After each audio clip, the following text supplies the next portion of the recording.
Hey everyone, today is Wednesday, May 14th, and this is Polygon Friends List. I am here today with features writer Charlie Hall. How you doing, Hello, Charlie? Alexa. I'm really well. Thank you for having me today. How are the girls? Gotta ask. The girls are good. We just got back from spending a day at the new preschool.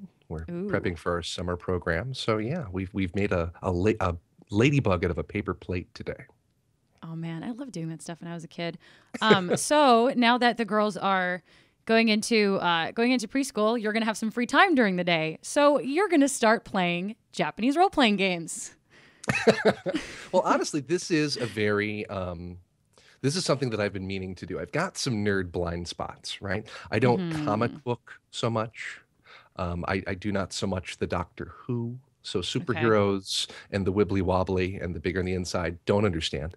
And I also don't JRPG. So Yeah. very consciously, this last generation, I forced myself to get a PS4 instead of an Xbox One because Okay. I anticipate unfolding JRPG opportunities to be presented to me. But they're not happening fast enough, Alexa. And I come to you now, and I Oh. want to accelerate my JRPG growth. Please Oh, help. well, Charlie, you came to the right person. You still have your PlayStation 3, right? I have to ask. I never had a PlayStation 3. That is my Okay. dark secret. It's your dark S- secret. that will present some problems. I almost canceled my PS4 order and got a PS3 instead because of this very situation we're discussing today. But Well, when we're done today, I think you'll find that picking up maybe a used or like a really discounted PlayStation 3 might be a good idea because a lot of the games that we're going to hit are either on the PlayStation Network as a PlayStation Classic or they're for PlayStation 3. PlayStation 3 is still getting JRPGs. I just played Drakengard 3. My review will be up next week. And a bunch of HD versions came out, Final Fantasy X, Tales of Symphonia, but we'll get there.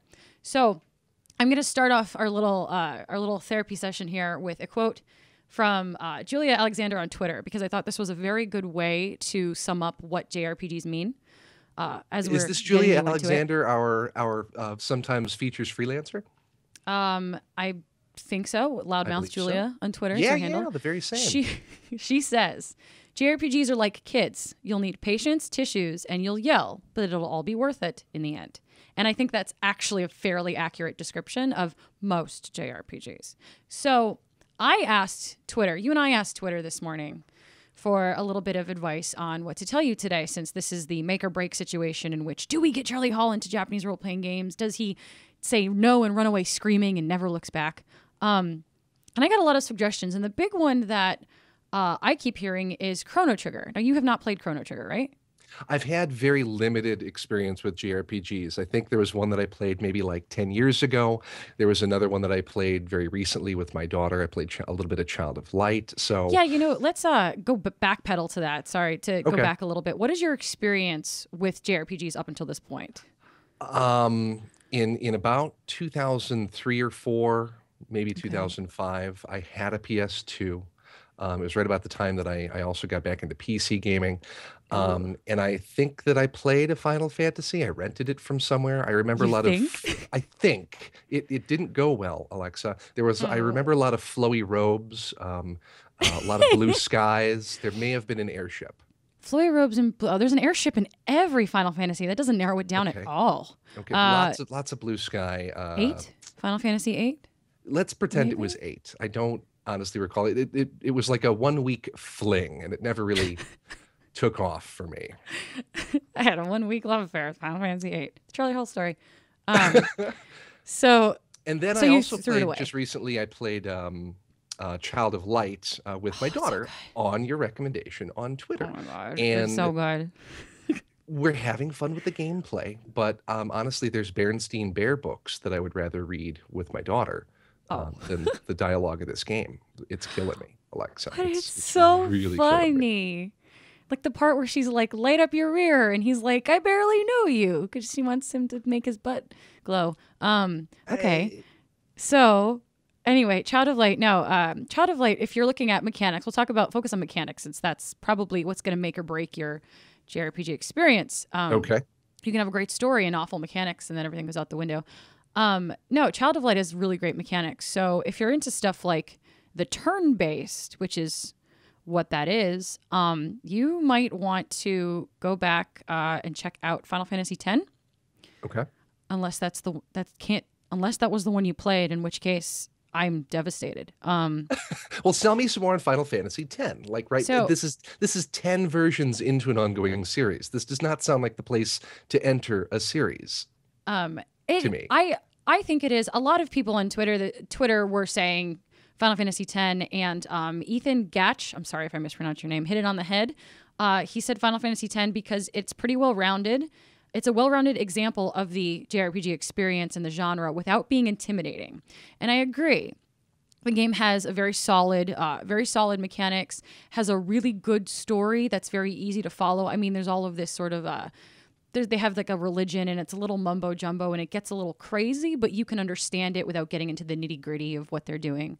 It's very straightforward. You don't really have to dig in the plot, and also the characters, although not all likable, are still very well-rounded and are very eclectic, let's call them. They're all very different and have their own idiosyncrasies that make you just have to watch them. For example, Waka, he's a sports guy, and he's also very racist, which is sort of a running joke among Final Fantasy X fans about how racist he is against one of the in-game races. It's funny. But no, Final Fantasy X, definitely, if you're going for if you want to jump into the Final Fantasy pool, I'm sorry about that experience you had in 2000, whatever. But I think that you might want to give it a shot. And in that vein, you might also like Secret of Mana and Chrono Trigger, which are much farther back and aren't quite turn-based, but give you a little more freedom to explore and are very sort of old-timey. Do you have a preference starting with New Age? You've mentioned that there's this turn-based, there's this real-time, right? And so the most recent mechanics that I've had is with Child of Light. So it's a very honest question to me. What do you mean turn-based versus real-time? Like explain these mechanics to me. Oh God, this is the hard part. Really? To put it, I didn't explain it before, and I should have, and I'm a jerk because I just assume everyone knows what I'm talking about. So for turn-based combat, you are taking turns. You have a set attack plan where, let's say, maybe you get an attack in and then your enemy gets an attack in. In Child of Light, you can watch your enemy and your icons sort of float along the bottom of the screen that shows you whose turn it is to attack. Yeah. I'm going to go back to Final Fantasy X because it's the easiest example. On the side of the screen, it actually lists attack order. So it will have the picture of the character who's going to attack, all in a row, and then it will have enemy A, enemy B, depending on how many enemies are on the screen. So combat freezes while you're picking your actions. And turn-based combat actually gives you time to make decisions. You could stick on an action. You could leave the screen running on an action for 5 minutes while you agonize whether to use magic or a physical attack. It gives you that time to strategize and sort of think about it. So there's a little more strategy in it. And you can look at the bar and be like, well, can get 2 attacks in before this guy attacks, so can I take him out before it's his turn so I don't get hit twice? Stuff like that. This sounds to me a lot like a tabletop role-playing experience. I've been a dungeon master for many years, playing D&D 4th edition, other various role-playing games, but there's a lot of that tension of the people at the table deciding who to attack first, how to attack them, how to whittle it down, and that sounds compelling to me, Alexa. So what is this real-time thing? Well, Charlie Hull, Dungeon Master. Real-time is... The easiest explanation is saying it's real time. You have to move very quickly, and there's really you don't get to see when your enemy is attacking. You don't get to stop there and go, I'm going to think about this for 5 minutes and look at your spread of attacks. You have to move. I am going to use another Final Fantasy game as an example because I'm a horrible person and love that series to death. Final Fantasy 13. The 13 games are real time. You have to move very, very quickly. Results in a lot of button mashing because you have to think on your feet. And you don't really have that time to think it out. Everything is happening as it's happening. So you're thinking and moving very quickly. Same system is used for Kingdom Hearts. You're running around, hitting things, and you don't really get time to breathe or strategize. You sort of have to go in and think on your toes and just go for it. So that's a little more stressful, obviously. I'm going to go back to Drakengard again because I just played it. But Drakengard is a real-time, it moves in real time. You don't have time to plan out attacks, and you don't have time to sort of think about what the enemy's doing, and you get no proclivity into who's going to do what next. And it is very stressful, especially when you die. So if you would like to see your death coming and know that you're completely at fault for it, I think you might want to go with turn-based. Okay. Just a weird way to put it. Sort of heading back to things to not start with. What did other people tell you to play? I got some interesting suggestions. Obviously, these are games that I've heard of, but games that I'm not familiar with, which is why we're here. I was told to play Persona. Oh my god! Okay, Breath of Fire on the Super Nintendo. Okay. Dragon Quest IX. Dragon Quest IX. I'm gonna put my hands up in the air and say that that's excellent. That's a really good suggestion. Dragon Quest IX has all the really good. It has everything you want. You want an engaging story, and you want cool characters, and you don't want to be bored with what they're saying, and you want to have combat that's easy to understand, but also challenges you. And I think of the people that talked about not Dragon Quest IX specifically, but the series as a whole. That's its thing. It's done very well. Dragon Quest X came out in Japan in 2012 for the Wii, and it's still selling. It's like hit over 1 million. Like, they love it. They're considering bringing it west. Susan on I have Twitter, a Wii as well. Okay. All right. Yeah, get it.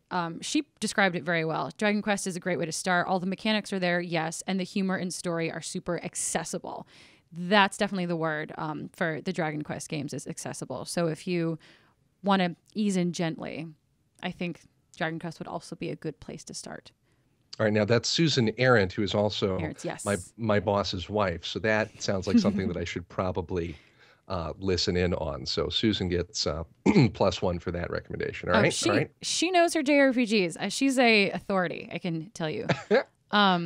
So I saw that a lot of people, and I have to bring this up because I disagree with each and every one of you. A lot of people said Ni no Kuni, and I'm going to say, no, sir. Ni no Kuni, which came out last January, is the Studio Ghibli Level 5 role-playing game that looks like it's a Miyazaki movie. It's a lot of fun. It's very cute. The story is... there's one very simple plot thread that sort of blows up into a bunch of other plot threads, which is great, and it unfolds into this beautiful 40-hour experience. And for the first...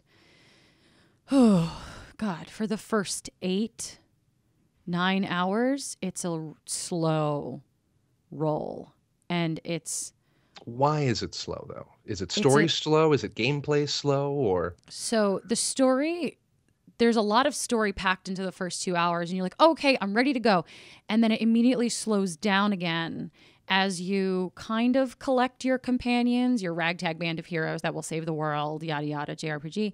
As you collect them and you're looking for some items and you're running some errands for some people. And this all is in the beginning of the plot, but it unfolds very, very slowly. And I struggled to get through the beginning of Ni no Kuni because I got bored, and JRPGs are like my jam. Like, I can't abandon them because I think of them all as like puppies in the rain. If I pick you up, I have to keep you and finish you and do what I have to do. Ni no Kuni, I consistently kept putting down, going to other games, and then coming back to because it got off to a slow roll. And I think that role-playing games that start off that slow shouldn't be given a free pass. At least... if you're going to get into it, I don't think you should start with a game that's super, super long and takes a while to get to where it ramps up. Also, at hour 10, I was still being taught mechanics. Oh, wow. Which was a little disconcerting because it was like, wait, like I don't have all the tools that I need. And it's great that I'm getting more tools, but like, I don't want to do a tutorial 10, 12 hours into the game. Like, I don't, stop it, get away, stop holding my hand. So Ni no Kuni, absolutely not. A couple of people suggested Pokemon, and I'm going to say absolutely not to that too. Okay. Why no Pokemon? Pokemon's a good role-playing game, and it's a great series, but that series is so entrenched in the collecting and the training of your little dudes, and the story is sort of secondary to that. It's great. Like if you are into like the collecting and battling and stuff like that, like yes, please play Pokemon. But if you're looking for JRPGs, I don't think you should start with Pokemon. Okay. I think that's not necessarily the great play to start. You could, my personal rec for you, now that we're sort of approaching the territory, would be Final Fantasy VI, which I think is one of the better Final Fantasies. The story is excellent. The characters are great. Yeah, it's super old school, but the mechanics are really easy to understand. That's turn-based. You'd like that. Okay. So sell me a little bit more on Final Fantasy VI. It's Final Fantasy VI. Well, why is this? What is this? Who am I playing as? What is this story like? Quite literally, I've no capacity, no background knowledge of this stuff. Let's see. To boil it down, you have, I think it's like 14 characters. There are a lot of playable characters. The cast is enormous, and you play as all of them at one point or another, which is great. Interesting. And you are a ragtag band of heroes led by a girl who is half like spirit, who has magical spirit powers. And you've got a thief and a general and an abominable snowman and a clown. All right. Which is cool. All right. And a child and a Moogle and all that stuff. And a ninja with a Doberman. That's cool. And it's awesome. And you are trying to save, the world is destroyed. Spoilers. The world is destroyed, and you spend half the game trying to prevent that from happening from this chaotic, evil, psychopathic madman who is quite possibly the most sinister villain in Final Fantasy history. The scariest and the weirdest. He's a clown. He's also a clown. An evil clown. You're trying to save the world from an evil clown who obtains the power of a god. I'm in. Do it. Sorry, I right. spoiled it for everyone, but I don't have any clown issues, so that's good. Also, don't have any spider issues, but that's if you don't have any up. clown issues, don't do it. I think we've narrowed in on something here. So Final Fantasy VI, adding that to the list, putting Final Dragon Fantasy Quest, Dragon putting Quest Dragon 9. Quest on the list because I've got a Wii sitting there that I dust occasionally. It'd be nice to do something with it. I think these are all good places to start. Yes. So we know where to start, but there's a certain series that you were telling me earlier that you really want to get into. Well, a lot of people that I respect and a lot of folks that I love have amazing things to say about Persona games. So why don't I just move heaven and earth and get myself into the Persona? So here's the thing about Persona. It's wonderful, spoilers, but it's very heavy. There's a lot of grinding. You have to do a lot of grinding, a lot of beefing, a lot of exploration. It's really hard to describe Persona. It's sort of this, I'm thinking about Persona 4 Golden, which is probably the one that you want to start with if you want just the high experience of Persona. But Persona is like this ethereal thing that you can never describe, which is what I'm doing right now, fumbling over finding words to describe this series. It's just great. It's got all of the, the role-playing elements. It really sucks you into the role-playing part, like really commits to that. Like you are this person, and you form relationships with people, and you beef up creatures, and you fight, and you explore, and you unravel multiple plot threads. The big thing with Persona 4 Golden is the social link aspect, which is that relationship establishment. And I've known people to lose their mind if they miss a marker that will prevent them from getting certain relationships with certain people. People really invest in these characters. The world is very well fleshed out. The mythos is very well fleshed out. It's basically a whole world in a franchise. And so many franchises don't quite do the complete world building as well as Persona. Yeah, you have Mass Effect and Dragon Age. BioWare does it really well. But Persona is a universe in and of itself, and you play it and it feels like it was just born out of the air. It's a very long-winded and very high whatever description of it, but no, but that's the reason that I'm trying to fill this gap in my nerd knowledge, right? You in particular kind of got me hooked to and Phil Kohler for that matter on Attack on Titan, right? Oops. And what really impressed me about that is that it was this entirely new world. It really was unlike anything I'd ever seen before, and I respect that so much. that I want to try and find more of those experiences. So here you're telling me about Persona Golden and how it's this ethereal, mind-bending, world-building experience. Here I am, a dungeon master, but you're trying to stop me from playing this game and pushing me back to Final Fantasy VI. Why? So I'm really worried. I'm very concerned. And this goes for everyone who is watching today going, oh, I want to get into JRPGs, but they're scary. They are scary. Like, don't get me wrong. Like, they're terrifying. But the reason I keep sort of pushing you back and being like, why don't you play something else before you play Persona? Because I'm afraid of scaring you away. I'm afraid of you jumping in and going, and maybe, I don't know, you could play Persona 4 Golden today, beat it in the next 3 days, because it's going to take you probably longer than that to beat it or whatever. But you could jump into it now and then have no problem and be like, wow, JRPGs, the gates are open, let's go.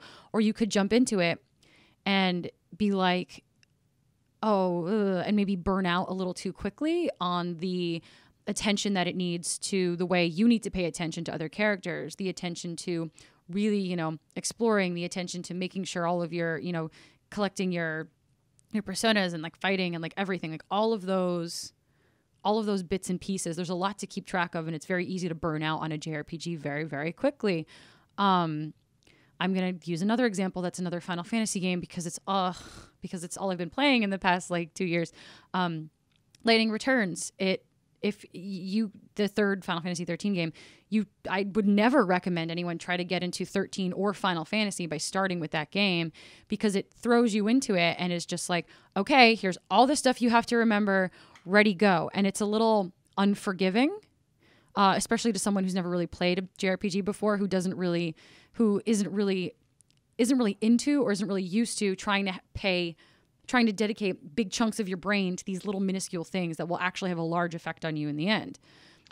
So I'm worried about you burning out starting in Persona 4 Golden, which is why I'm saying Final Fantasy 6 or Dragon Quest 9 or Final Fantasy 10 or Secret of Mana or stuff like that. The same reason I don't want you to start with Ni no Kuni. I don't want you getting in and then burning out on Ni no Kuni's slow burn, or jumping into Persona and being so overwhelmed that you have to back away. Okay. Perfectly valid. And that's why I come to you for this advice, because I really respect your opinion. I think I have a good shopping list. I have some good marching orders. Let me ask you this. How about I actually go out and try and find and play and experience some of these things, because I need to diversify. I feel like I'm in a gaming rut. Let's talk again. Let's talk again in like a month, and I want to have you help troubleshoot my experience. I want to share that with you and see what the next step is on this journey that I'm taking. Absolutely. And before we go, I need to ask, do you have a Vita? I don't have a Vita. I actually had a PSP 2000, and I sold it a while back, but no. We need to get you a Vita, because that is the JRPG machine. The Vita and the PS3. We're going to talk. All right. So if I was going to spend some money right now, like if I had $150 that I was going to put towards a graphics card, burning a hole in my pocket, maybe I do. Would I go for the PS3? Would I go for the Vita, knowing that they have a PS4? So here's the great thing. You can't get Persona 4 Golden on the PS3, but the original Persona 4 is, which is the same game minus some added characters and stuff, is available on the PlayStation Network, because Atlas is awesome and made that possible for us. So as is, Secret of Mana and Chrono Trigger and stuff like that, as is Final Fantasy VI and all that yummy stuff. So I would say go find a PlayStation 3 and hit the PlayStation Store. I think the games are maybe $6 or $7 each. They're really cheap. We're off to the races. I will be eBaying while I start grinding away at some of these titles that you've mentioned. So thank you, I'm so Alexa. excited. I'm so excited. Welcome, Charlie. Welcome. We'll see how it goes. Welcome. And say goodbye to your life. Okay, well, I think this is a good point to wrap it up, and we'll reconvene in a month on this and see what happened. Thank you, everyone, for joining us. Thank you, Charlie. Thank you, Alexa. This is tremendously helpful, and I appreciate it. Yay, always. You can find Friends List on YouTube and on Polygon, along with all of our other great stuff about JRPGs and also not about JRPGs. And we'll see you later.